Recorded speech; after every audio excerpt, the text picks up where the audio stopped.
The wicked, wacky wit of a beauty named Elvira has been bewitching viewers for the past few years. I haven't had any complaints yet. Now she's making her big screen bow. Entitled Elvira, Mistress of the Dark, the movie casts a whole new light on Nightmare Alley's dream girl. Yeah, the big screen gives me a lot more room for expression, and it's also more comfortable because I was kind of like squished in that small television box, you know. But you do get to see more of me because I wear some rather brief costumes, as opposed to this turtleneck look. On TV, a lot of letter writers always say, Elvira, why do you only have one leg? But I finally wear like some short costumes so you get to see both of them. You looking for me? The movie, says Elvira, is autobiographical. Well, it's a true story about my life. I was raised in an orphanage. Yeah, my mother had to drop me off there. It was like, I was the only kid in school that had to have like a size 38D pinafore. Ugh, puberty, don't talk to me about puberty. When I was in high school then, I was like the only girl in the whole yearbook that had a picture in the yearbook that folded out. And tell him that when all is said and done, I only ask that people remember me by 2 simple words. Any 2 as long as they're simple. This morning, on my regular tour of the boys' lavatory, I confiscated this. I mean, I developed faster than a Polaroid. I was so young, and I tried out for the cheerleader, and I kept knocking myself out. Let's do it! This Elvira is a person of easy virtue, purveyor of pulchritude, a one-woman Sodom and Gomorrah, if you will. A slimy, slithering succubus, a concubine, a streetwalker, a tramp, a slut, a cheap whore! In this movie, I find out where my parents came from, a town that's sort of like Salem, and it's called Falwell, Massachusetts. Listen, young lady, I don't know who you are or where you came from, but you most certainly don't fit in this town. Why, you don't even fit in that dress. The people there are really like uptight, kind of preservatives, you know? So I come into town, and they're not so thrilled that I'm there. 2, 4, 6, 8, who do we incinerate? I have to collect my aunt's inheritance. So finally I collect it, but it's not exactly what I've been dreaming about. I mean, it's just like a rundown house and a dog and this crummy book. The dog is a real scene stealer. I mean, the dog gets paid for like just doing stuff like sitting and like putting his hands over his eyes and going like this. You know, and I mean, I have to work so much harder and get the same money. I discover I have this uncle, and yeah, he's a pretty weird character. He who holds the book of sight, when the moon is drained of all its light, will then be ruler of the night, master of the dark. I scared her at the readings, actually. That's why I got the job. I sort of did a leer on her, and she sort of went, oh, God, you're creepy. Elvira has one other enemy to cope You're with. quite welcome. You know, as I always say, morals aren't cheap.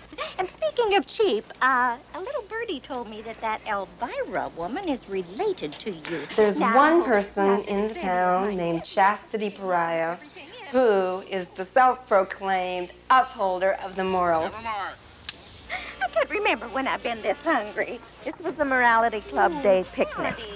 And we're going to come here and have a very nice time, you know, and listen to Bringing in the Sheaves by the American Legion Band.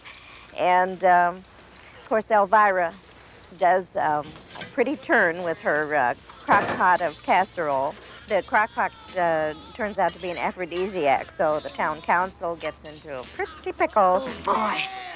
Am I a horn dog?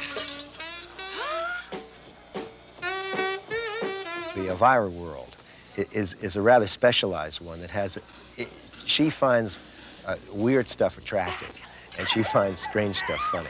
Roger Ebert called me a cross between Mae West and Vampirella. I think of myself more as a cross between, Anne Margaret and E.T. As odd as the character is, and as much of a character as it is, she's still very human and vulnerable. And that's what really, I think, attracts all sorts of people, really. She has fans from 6 years old to 90 years old. A lot of the plot depends on magic and fire and demonry and things like that. It's not as easy as it appears to do that sort of thing.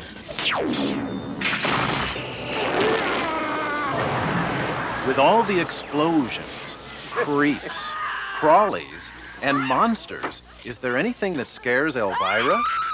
Yeah, doing this interview might do it. Any last words? Just one.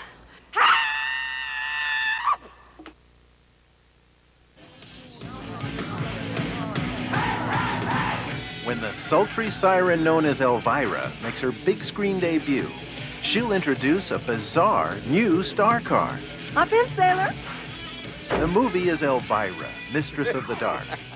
The car is called the Macabre-mobile. Jerry, you forgot your axe.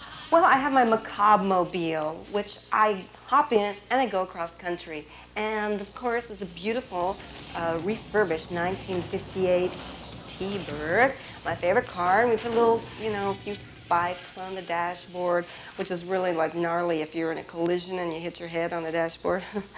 And a few skulls and crossbones on the wheels and on the steering wheel and some barbed wire around the rear view mirror. Yeah, we took sort of an ordinary car and then I used a chainsaw and cut off the roof first. And then we put the spikes and the leopard seat covers on it. I have this thing for skulls. I don't know what it is. But... It is, in general, the car that one would expect Elvira to drive, and was crafted and realized to such perfection by our crack transportation department. We sent them on a grand 1958 black T-Bird hunt. It's really hard to turn the steering wheel. It's a really old car, so I'm kind of swerving all over the place when I drive. Would one of you big, strong men mind giving me a little push? It has been hauled through the streets and created quite a sensation, as you can imagine. Yeah, people kind of noticed it.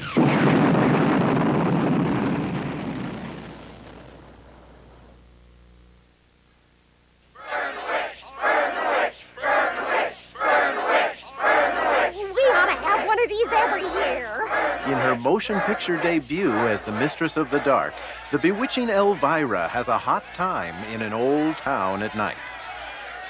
Her mortal enemy is Chastity Pariah, played by Edie McClurg. Well, I never. I'm the moral leader of Falwell, Massachusetts.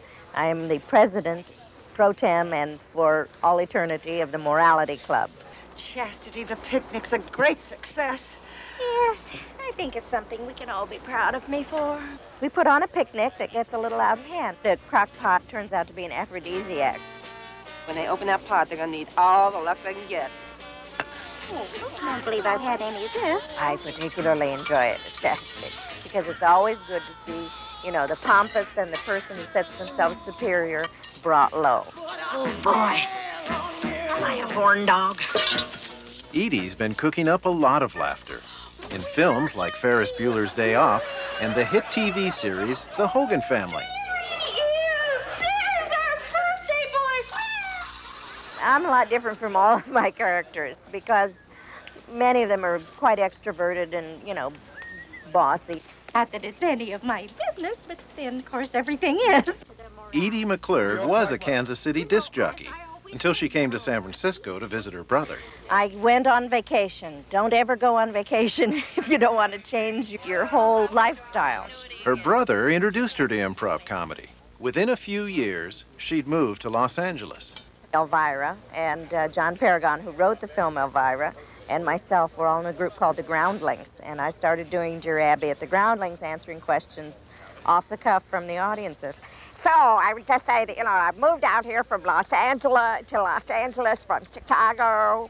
The wind there, they call it the hawk because it just blows in off Lake Michigan and forces the mucus right back up into your nose. Now Edie and Elvira are together again. Listen, young lady, I don't know who you are or where you came from, but you most certainly don't fit in this town. Why, you don't even fit in that dress. Listen, sister, if I want your opinion, I'll beat it out of you. Of course I'm shocked. I'm in charge of everything, don't you know? Oh, and don't forget, next week, it's the head with two things, the thing with two heads. And until then, this is Elvira saying, unpleasant dreams. The sultry beauty known as Elvira who has given some of Hollywood's wildest horror movies a new lease on life after death, is making her own movie bow.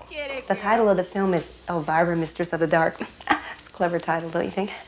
I'm a movie horror hostess in LA, and I quit my job. I don't have to take this from anybody. And as for you, And I go across the country. So it's kind of like the adventures of how I kind of discover my past, and I run into some relatives I didn't know I had.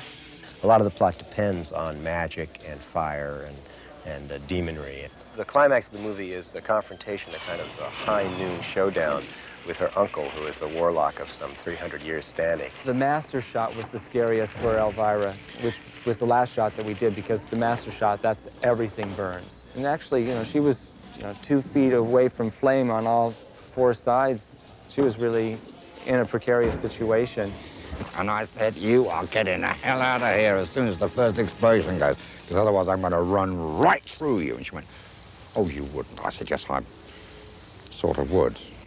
The notion of combining Elvira's wacky world with high-tech razzle-dazzle was advanced by film executive Brandon Tartikoff. I think the secret of Elvira's appeal, beyond the obvious, is that she's somebody who says what she's thinking almost at all times. Doesn't matter if you're a kid, a teenager, or a repressed adult, you wish you could say what's on your mind, and she does. Bloody Mary. No hard liquor served past 8 o'clock. Do you want a virgin? Maybe, but I'll have a couple of drinks first. We get to live her world for about 100 minutes, and that's kind of fun, and it certainly presents Elvira in a way that they haven't seen her. Well, if you're looking for trouble,